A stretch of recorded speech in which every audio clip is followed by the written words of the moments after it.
ঐন্দ্রিলা, তুই আবার সাত সকালে উঠে মোবাইল ফোনটা হাতে নিয়ে বসেছিস? তোর কি কোনো আক্কেল জ্ঞান বলতে কিছুই নেই? তোর বিয়ের বয়স হয়ে গেছে সেই কবেই। পাত্রের পর শুধু পাত্র দেখাই হচ্ছে, অথচ তোর এমন স্বভাবের জন্য কেউ তোকে বিয়েই করছে না। তবুও কি তোর একটুকু হুঁশ হয় না? মা, তোমাকে আমি কতবার বলেছি যে ছেলে আমাকে আমার মতো করে গ্রহণ করতে পারবে না, সেই ছেলেকে আমি বিয়ে করব না। তাছাড়া বিয়ে তো বিধাতার জোড়াই দিয়ে পাঠিয়েছে, তাই না? শুধু শুধু কেন এসব চিন্তা করছো বলো তো? যার আশা সে সঠিক সময় চলে আসবে।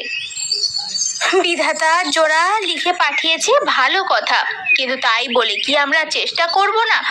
আর তাছাড়া চেষ্টা করার মুহূর্তে যদি তোর এমন বদ অভ্যাসের কথা সবাইয়ের কাছে জানাজানি হয়, তখন কে যে তোর জন্য লেখা আছে সে কি আদৌ তোর কাছে আসবে?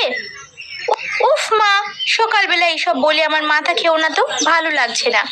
কোনো কাজ থাকলে বলো, আর না থাকলে যাও। শান্তি করে একটু মোবাইল ফোন টেপাও যায় না।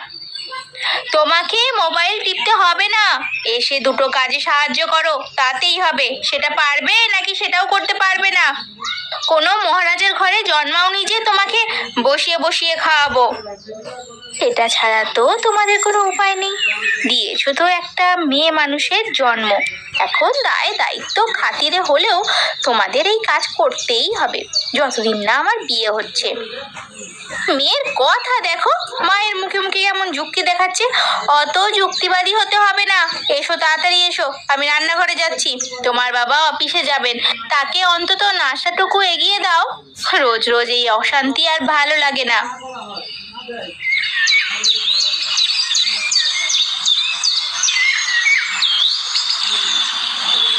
ধুর, ভালো লাগে না কিছু। সব সময় যখন আমি মোবাইল ফোন নিয়ে টিকটক দেখতে বসি, তখনই মায়া এসে ঝগড়া দিতে হয়। সব বুঝি আমি, আমাকে মোবাইল ব্যবহার করতে না দিতে চাওয়ার ধান্দা এগুলো।